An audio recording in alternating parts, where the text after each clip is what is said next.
नमस्कार, मैं डॉक्टर सुधा रानी वर्मा नेचुरोपैथ आयुष शक्ति हेल्थ टिप्स में आपका स्वागत करती हूँ। आज हम बात करेंगे कि विटामिन ए, बी, सी और मिनरल्स की कमी से कौन कौन से रोग हैं जो शरीर में बढ़ जाते हैं और जो भयंकर रूप ले लेते हैं, जिसकी वजह से हमें बहुत सारी बीमारियां झेलनी पड़ती हैं। तो आज हम इसी विषय पर बात करेंगे और वो कौन सी एक चीज़ है जिसको लेने से ये सभी विटामिन और मिनरल्स की कमी पूरी हो जाती है और जो उनकी कमी से रोग आने लगते हैं वो रोग भी ख़त्म होने लग जाते हैं। तो इसी चीज़ को हम जानेंगे, लेकिन इससे पहले अगर आपने मेरे चैनल को सब्सक्राइब ना किया हो तो प्लीज़ सब्सक्राइब कर लें और बेल बटन भी प्रेस कर लें ताकि आने वाली सभी नई वीडियो का नोटिफिकेशन आपको मिलता रहे। तो सबसे पहले ये जान लेते हैं कि अगर विटामिन ए की कमी हो जाए तो हमारे शरीर में कौन कौन से ऐसे रोग हैं जो हमें परेशान करने लगते हैं और उनके क्या क्या नुकसान होते हैं। तो जब शरीर में विटामिन ए की कमी हो जाती है तो सबसे पहले तो शरीर की जो बढ़त है वो रुक जाती है, रोगों से लड़ने की क्षमता कम हो जाती है, आंखें कमज़ोर हो जाती हैं, हड्डियों के जोड़ दर्द करने लग जाते हैं, शरीर कमज़ोर होने लग जाता है, शरीर सूखने लगता है और मुंह से दुर्गंध आने लगती है। तो ये सारी प्रॉब्लम्स हमें विटामिन ए की कमी की वजह से होती हैं। अब जानते हैं कि अगर विटामिन बी की कमी हो जाए तो कौन कौन से रोग हमें परेशान करते हैं। तो जब विटामिन बी की कमी हो जाती है तो सबसे पहला तो उसका साइड इफ़ेक्ट ये है कि जो हमारी जठराग्नि है वो कमज़ोर हो जाती है, जो खाया पिया भोजन है वो पेट में पड़ा रहता है, पचता नहीं है, सड़ता है और जब भोजन पेट में सड़ता है तो कब्ज रहने लगता है, गैस बनने लगती है और गैस बनती है तो दिमाग में चढ़ने लगती है, खाते ही पेट में दर्द होने लगता है, मरोड़ होने लगती है। तो ये सब विटामिन बी की कमी से हमें परेशानियां आने लगती हैं। और इसी तरह से जब विटामिन सी की कमी हो जाती है तो बहुत सारे रोग हैं जो विटामिन सी की कमी से हमारे शरीर में आने लगते हैं।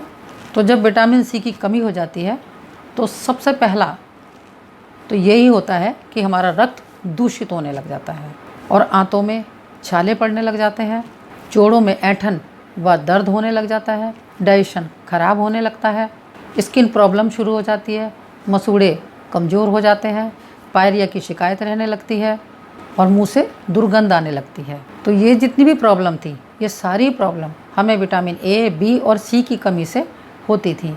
लेकिन उसके अलावा जो कुछ खास मिनरल्स हैं जिनकी वजह से जो कमियां हमारे शरीर में आती हैं, मैं उनका जिक्र अब आपसे करूंगी कि अगर कैल्शियम की कमी हो जाए, बॉडी के अंदर कैल्शियम कम होने लग जाए तो क्या दिक्कत आती है। तो जब शरीर में कैल्शियम की कमी हो जाती है तो हड्डियां कमज़ोर पड़ जाती हैं, पतली रह जाती हैं और कैल्शियम की कमी से बहुत सारी एक्टिविटीज़ जो हमारे शरीर में होती है उनमें बाधा आने लगती है। और इसी तरह से जब पोटेशियम की कमी हो जाती है हमारा लीवर कमज़ोर हो जाता है, ख़राब रहने लगता है, शरीर में मल जमा होने लग जाता है और शरीर में फोड़े फुंसियाँ निकलने लग जाती हैं। और इसी तरह से जब मैग्नीशियम की कमी हो जाती है तो हमारा नर्वस सिस्टम गड़बड़ाने लग जाता है, दिल की धड़कन बढ़ जाती है, सीने में जलन रहने लगती है, खून में अम्लता बढ़ जाती है, यानी ब्लड जो है वो एसिडिक हो जाता है। ये जितनी भी कमियां हैं उन सभी कमियों को पूरा करने के लिए केवल एक ही चीज़ काफ़ी है और वो चीज़ है नींबू। नींबू एक ऐसा फल है, उसमें इतने गुण हैं कि शरीर में जितने भी विटामिन और मिनरल्स की ज़रूरत है वो सभी कुछ एक अकेला नींबू ही पूरा कर देता है। तो नींबू में विटामिन ए, बी, सी तो प्रचुर मात्रा में होते ही हैं, लेकिन उसके साथ साथ उसमें sodium, potassium, magnesium, calcium, phosphorus और आयरन, तांबा, क्लोरीन, प्रोटीन और वसा और कार्बोज भी भरपूर मात्रा में मिलता है। धन्वंतरी के अनुसार नींबू का प्रयोग रोज़ाना करने से शरीर में होने वाले सभी रोग धीरे धीरे समाप्त हो जाते हैं, जड़ से ख़त्म हो जाते हैं। और निघंटु के अनुसार भी नींबू त्रिदोषनाशक है। वात, पित्त, कफ के द्वारा जितने भी रोग होते हैं उनको नींबू ख़त्म कर देता है। यहाँ तक कि जो निमोनिया के कीटाणु हैं उनको भी नींबू नष्ट करता है।